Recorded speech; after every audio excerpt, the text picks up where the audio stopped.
Ladies and gentlemen, we are today celebrating the achievements of our students. It's appropriate, therefore, that a student voice should be heard to mark this significant occasion.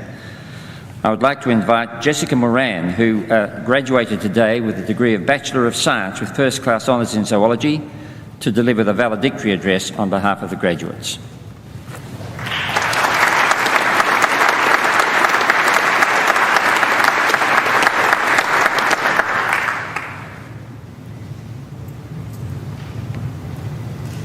Chancellor, Deputy Vice-Chancellor, Members of Senate, distinguished guests, members of staff, deserving graduates and their guests. Being invited to give the valedictory address, I was both honoured and horrified. It seems ironic that the reward for years of hard work should be the despised task of public speaking. After a great deal of internal screaming and sleepless nights, I am overall incredibly grateful for the opportunity to celebrate our shared success. Writing this address has made me reflect on my experiences at UWA and acknowledge how much I have changed and learned since arriving here. Over the past few weeks, seeing first-year students who were born in the year 2000 has not only brought me to the brink of a quarter-life crisis, but it has also helped me recognise 4 life lessons that are unconsciously gained from a UWA science degree. Lesson number 1, no scientist is an island. A tertiary degree, much like life, is impossible to get through alone. Without inspiring role models and helping hands, it is difficult to succeed. Throughout our science degrees at UWA, we were lucky enough to be surrounded by strong, brilliant women in science. Personally, coming from a country town, it has been incredibly valuable to see that yes, I can do it, and I can even do it in a skirt.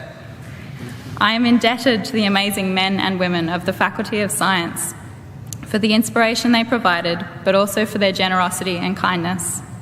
Like most students, I also experienced setbacks and challenges during my degree.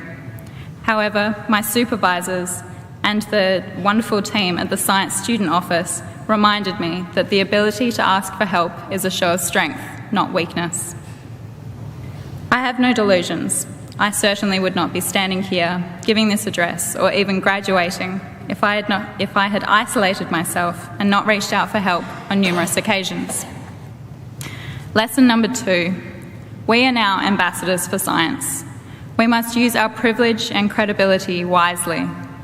Whether we intended to be or not, our degrees mean that we are now ambassadors for science and the lifelong pursuit of knowledge. We find ourselves in a time of fake news. Every day, misinformation is spread by self-proclaimed experts who research their topics with biased YouTube and Google searches. So I urge you, be a ruthless science communicator. Trust no one. Seek the truth, do the research, and champion real science. We must start conversations in our communities about the reality of climate change, the importance of vaccinations, and the frightening extinction rates of species. If we do not use our educated voices, we run the risk of being drowned out by those who are led by arrogance, fear, and xenophobic politicians. Lesson number 3, have a 5-year plan, but still say yes to every opportunity. Plans are good, but being open to opportunity is better. The world is full of endless possibilities. Like many of today's graduates, I came to UWA without any idea what I wanted to do other than work in science. At UWA, I gained experience and, more importantly, passion by simply saying yes to opportunities. Can you clean dirty mouse boxes? Yes. Can you babysit some lab mice in Spain? Yes. Can you perform microsurgery on bees? Yes. Can you collect ant sperm in the Panamanian rainforest? Yes, absolutely. When I started my degree, I didn't know anything about ants, bees, or mice, and I lacked self-confidence. But I learned to trust other people's faith in my abilities. By ignoring an overwhelming sense of the imposter syndrome and just saying yes, I found my passion. My very Swiss honours supervisor, who struggled with English sayings, always talked about how ant and bee sperm really blew him off.